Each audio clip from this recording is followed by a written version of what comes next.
سلام دوستان، امیدوارم که حالتون عالی باشه.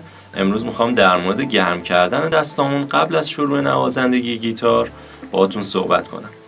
اصلا چرا باید دستامون رو گرم کنیم قبل از شروع تمرینات و چطور این کار رو انجام بدیم؟ با من همراه باشید تا به صورت کامل بهتون توضیح بدم. وقتی که عضلات دست ما سرد هستن و در حالت بی حرکت قرار دارن، شدت جریان خون توی اونا کمه و در حالت انقباض قرار دارن و با این حالت از دست نمیشه تمرینات سختی رو انجام داد. درست مثل یه ورزشکار که قبل از شروع ورزش تخصصیش شروع به گرم کردن و نرمش میکنه، ما هم باید قبل از شروع تمرینات تخصصیمون دستامون رو گرم کنیم.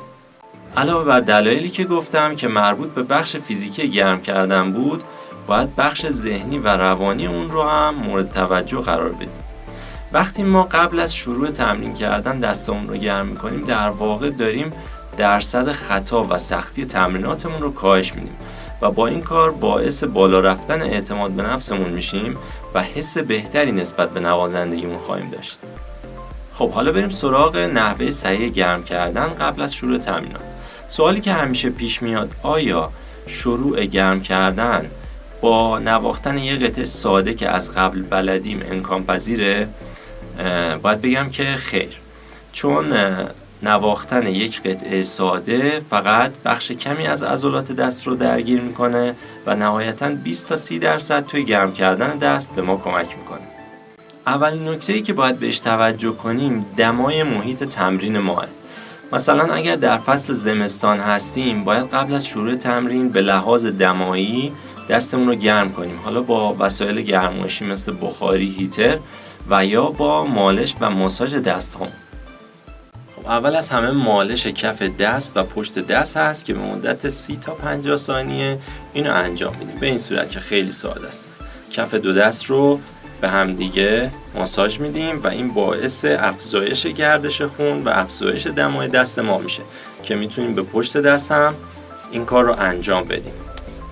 و همینطور ساعدها، 2 تا ساعد رو از داخل روبرو هم قرار میدیم و هر دو دست رو به هم دیگه ماساژ میدیم. حرکت بعدی حرکت رفت و برگشت مچ به عقب و جلو به صورت آرومه که 10 تا رفت و برگشت انجام میدیم. به این صورت کف دست رو به سمت عقب میکشیم و بعد به سمت جلو میکشیم. این کار رو به آرامی انجام میدیم و سعی میکنیم که به آستانه درد و صدمه زدن نرسه. 10 بار به صورت رفت و برگشت و خیلی ریلکس این کار رو انجام میدیم. حرکت بعدی کشش مچ با دست دیگه است. یعنی میایم یک دست رو صاف به سمت روبرو قرار میدیم، با دست دیگه کف دست رو به عقب میکشیم که این باعث کشش مچ میشه در ناحیه مچ. سعی کنید که این رو برای هر طرف، یعنی به سمت عقب و برعکس 5 بار برای هر دست انجام بدید. حرکت بسیار مهمیه برای آمادگی نوازندگی. حرکت بعدی خیلی ساده است. بازو بسته کردن مشت دست به صورت همزمان با هر دو دست 5 بار. دست رو میکشیم و خیلی محکم مشتش میکنیم. هم تو مشت کردن سعی کنیم که یکم فشار بیاریم و هم توی باز کردن، یعنی اون کشش رو باید حس کنیم. خب حرکت بعدی تمرین تایپ هست، یعنی شبیه تایپ کردن. 10 انگشت دستمون رو روی یک جسم صاف مثل میز یا هر چیز دیگه‌ای قرار میدیم. سر انگشت ها باید اون جسم رو لمس کنه.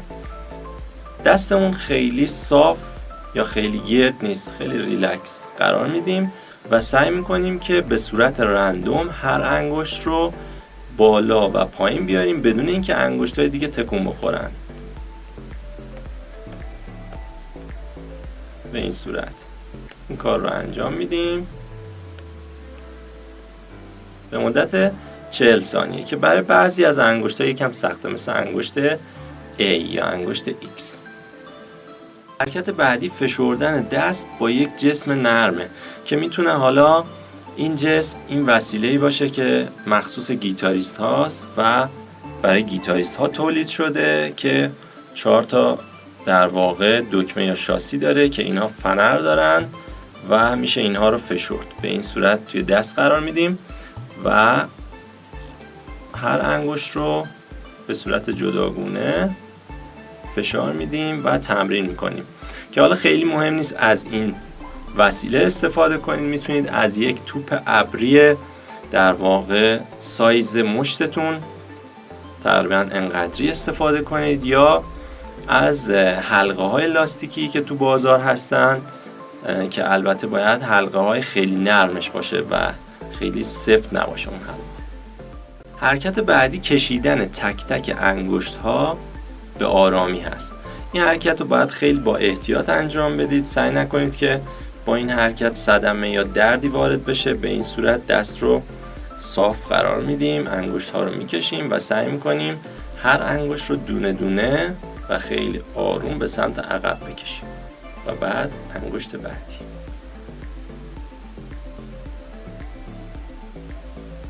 این حرکت رو کافی یه دور برای همه انگشتانمون انجام بدیم و به آرامی، حتی آرامتر از این چیزی که من دارم اجرا میکنم چون نمیخوام خیلی وقتتون رو بگیرم. درسته که موقع نوازندگی بیشترین حرکات از انگشت‌ها و دستای ماست، اما باید به عضلات دیگه مثل کمر، گردن و کتف‌ها هم توجه کنیم و اونا رو هم گرم کنیم که توی حالت صحیح خودشون بمونن. همونطور که میدونید موقع نوازندگی کمر و گردن ما باید صاف باشه.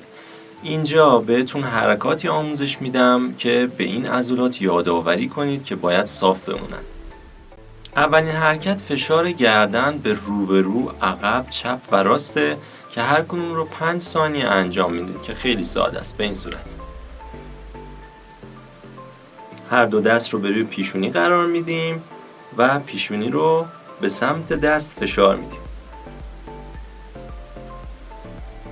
حالا دست رو به عقب سر میبریم و سعی میکنیم سر رو به دست فشار بدیم به سمت عقب. با دست راست سمت راست سر رو میگیریم و سعی میکنیم سر رو به سمتش فشار بدیم و همینطور چپ. هر کدوم از این حرکات رو 5 ثانیه نگه داریم. حرکت بعدی حرکت کتفای ما است که باید هر کدوم رو 10 ثانیه انجام بدیم. به این صورت که یک دست رو به عقب میبریم و از عقب آرنج دست رو میگیریم و 10 ثانیه در حالت کشش نگه میداریم و بعد برعکس. نیازی نیست توی این حرکات فشار زیادی وارد کنید که باعث صدمه بشه. از فشار خیلی کم و خیلی ملایم شروع کنید. حرکت بعدی حرکتی بسیار مفید برای صاف موندن کمر توی طول تمریناتتونه که باید با یک دمبل و یا یه جسم دیگه که حالا خیلی سنگینم نباشه انجام بدید که البته بدون دمبل و بدون جسمی که گفتم میتونید انجام بدید. حرکت به این صورت هست که 2 تا دمبل رو در 2 تا دستای خودمون قرار میدیم و سعی میکنیم که 2 تا دمبل رو در راستای سرمون قرار بدیم و در واقع 2 تکه دست ما نسبت به هم عمود باشن، یعنی خیلی بسته یا باز نباشن، به صورت عمود باشن و حول محور دستمون و کتفمون این 90 درجه رو حفظ میکنیم و تا روبرو میاریم و بعد به آرامی بالا میبریم. همین حرکت رو خیلی آروم به سمت جلو و خیلی آروم به سمت بالا 12 بار انجام میدیم. این حرکت باعث میشه که در واقع کمر ما حین تمرینات صاف بمونه و کمی باعث بیرون موندن سینه میشه که این مفیده برای تمرین کردنه. خب حالا میریم سراغ بخش سوم وارم آپ یا همون گرم کردن دستمون که مربوط به تمرینات با گیتار میشه. خب برای شروع تمرین میتونیم تمرین انگشت گذاری فرت 7 رو روی 6 سیم به صورت رفت و برگشت انجام بدیم. به این صورت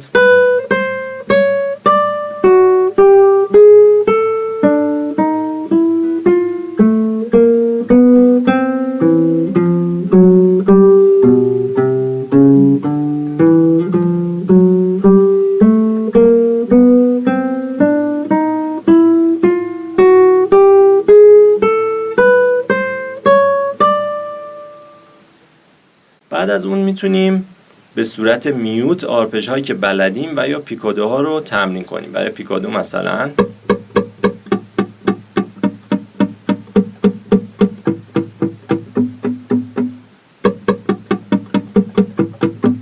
و یا آرپژ ها.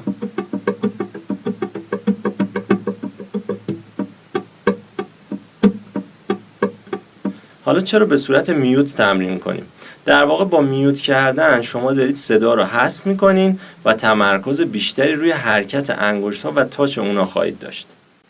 بعد از اون میتونیم به سراغ تمرین گام های مختلف بریم. مثلا توی اینجا یه گام ساده دو ماژور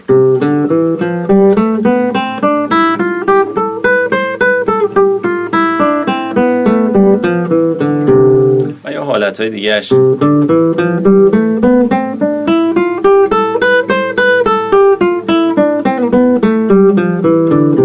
و یا هر گام دیگه‌ای که بلدید. خب دوستان، دیدید که با 10 دقیقه تمرین که مدت زمان خیلی کمی هست به یه آمادگی جسمانی و عضلانی برای شروع تمرینات گیتارمون رسیدیم. حتما این کارها رو مو به مو قبل از شروع تمرینات نوازندگیتون انجام بدید و نتیجهش رو زیر همین ویدیو برای من کامنت کنید. امیدوارم که این ویدیو براتون مفید بوده باشه. موفق و پیروز باشید.